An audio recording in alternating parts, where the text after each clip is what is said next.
Hi, I'm Cecilia. Welcome to the study of Genesis. It's been a while since we continued on with this series, but now I am back at it. Last time we left it at chapter 26, where we learned of Esau marrying the Canaanite women, that was Judith and Basemath. And we are told at the last verse that those two women brought a lot of sorrow to Rebecca and her husband Isaac. So today we're going to look at the last days of the patriarch Isaac, because at this point Abraham is already passed away, so it's Isaac who is continuing on the promises of God. We learned how Abraham was called by God and how he was promised to have as many descendants as the sand in the seashore and as many as the stars in the sky, and how he waited for 25 years before Isaac was born. And before Isaac was born, he had a son by Sarah's maid servant, who was called Ishmael.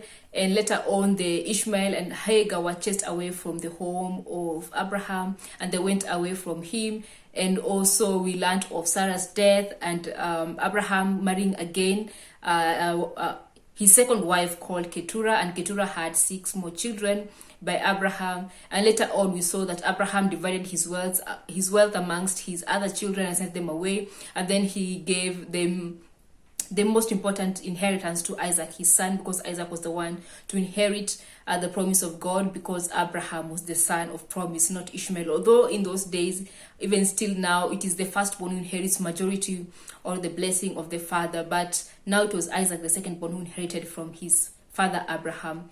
And now today we're going to discuss the last days of Isaac the patriarch, and we're going to look at Genesis chapter 27 verses 1 to 10 and see how Isaac prepared himself for his death.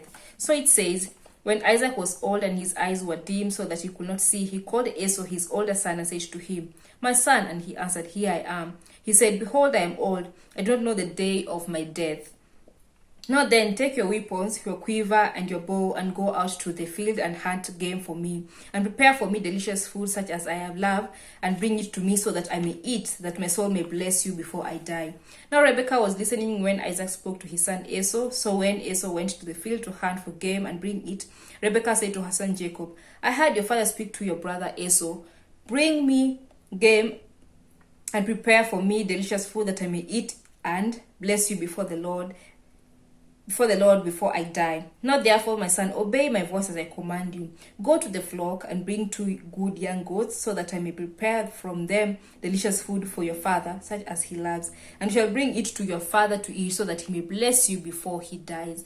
So that is the word of God from Genesis 27 1 to 10. So from what we have read, we can observe that at this time Isaac was very old, that his eyes could not see. So we can estimate his age to be like 100 at this point, or probably more than that. And he was aware that impending death was coming to him, and he called his eldest son Esau. He asked him to go and hunt for him and bring the game to him and prepare it so that he may eat it and so bless his son Esau, because he wanted, before he dies, like the blessings go to the son, the firstborn son, to prepare him for taking over the household, because he was the firstborn, and also blessing him the blessings that God had blessed his father Abraham, and now to Isaac, and now Isaac to his firstborn son. Then Isaac would bless him before he dies, and we can see that Rebekah was closer to the tent, and he heard what Isaac told his son Esau, and that the plans that he made to bless him, and he told it to Jacob, their other son, that is the second born. They were actually twins, but Esau came out of the womb first, and then Jacob. She then came up with a plan to deceive Jacob, her husband, so that to deceive Isaac, her husband, so that Jacob may receive the blessing instead of Esau, because she did not like Esau. We learned that later, that how she thought that because Esau had brought two Canaanite women to them and they had made their life miserable, she would rather have Jacob inherit or receive the blessings other than Esau. And what can we learn from this passage that we've just read. First, we see Isaac was in favor of the culture which wanted the firstborn to take the inheritance and the blessings. And we see that his favorite son was Esau because probably of the game meat that he went hunting. We know that Jacob stayed at home with his mother and basically dealt with the household, like maybe looking after the herds that they had and also helping his mother in the kitchen. We know that he knows how to make stew. That is how he deceived his father the first time by telling him that if you give me your birthright, I'll give you the stew that I have prepared. And that is how Esau lost his birthright. And also we know that Isaac knew his time to live in this world was near, so he prepared to live by living something like a last will of sorts. Like it was not like a handwritten will of who will inherit what, but he was like, let me prepare my will so that each son has received what they need to receive before I leave. But we see from his plans, he did not plan to give Jacob any blessing. He was like only the firstborn, only Esau, so that he would give him and then he would die. If Rebecca did not hear of their plans or of his plans, probably Jacob would have not been blessed, because now after Rebecca had the plans and they deceived him and Jacob got the blessing. Esau begged his father and his father gave him some little blessings, but not much, not as much as he gave it to Jacob. And he never forgot the promise of God to his father, so he wanted to pass it on to his son, that is Isaac. Rebecca preferred otherwise. She wanted Jacob to be the one to receive the blessings because she was like her life was made bitter by the wives of his firstborn son, that is Judith and Basemath, who were from the Canaanite origin. And we see that Rebecca conspired to take the blessing away from Esau. Like she is the one who came up with all the plan to deceive the father, and so that Jacob may receive all the blessing. So she was kind of conniving in a way. And from what we have learned, what can we apply to our day-to-day lives or to our faith or to our walk with Christ? Firstly, learn to read the times and seasons of your life so that you may be well prepared for action.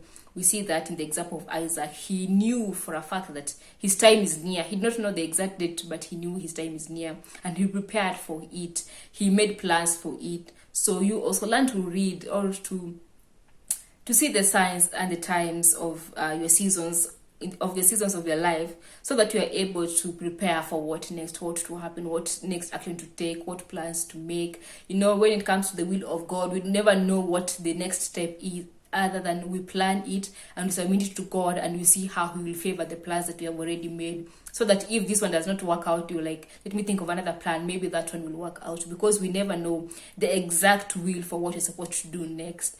We are led by the Spirit, we are led by what we feel like we are being pulled towards, but ultimately we pray and then we take action and see where God leads.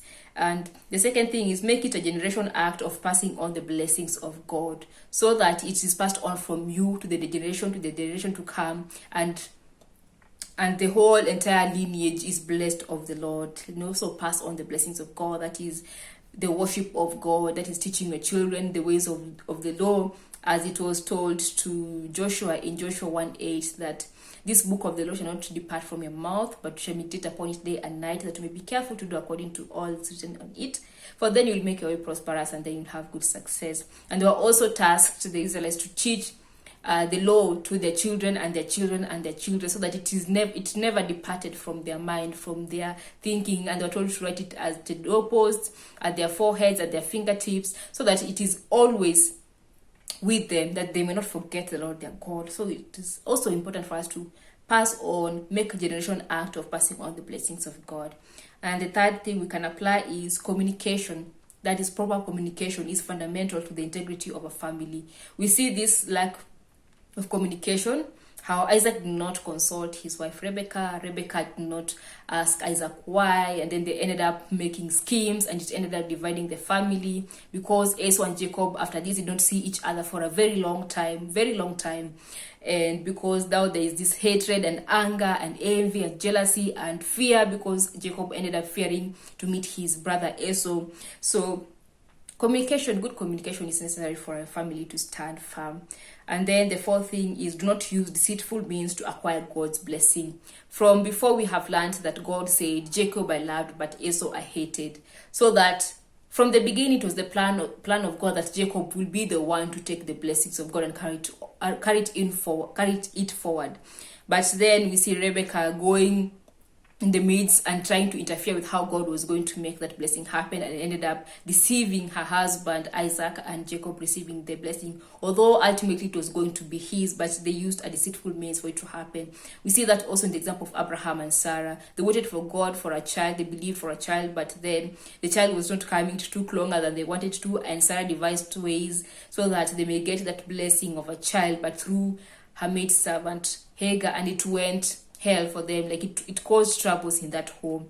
So do not act in deceitful means to acquire God's blessings. It will come in his time, in his ways. Don't try to help him to make it better for you, but trust in him that he will make it happen in his time. And that is the discussion for today's study of Genesis. So if there's anything else you want to add to it, please write it down in the comment section below. And I thank you for joining me today. Until next week, when we meet each other again, goodbye and God bless you.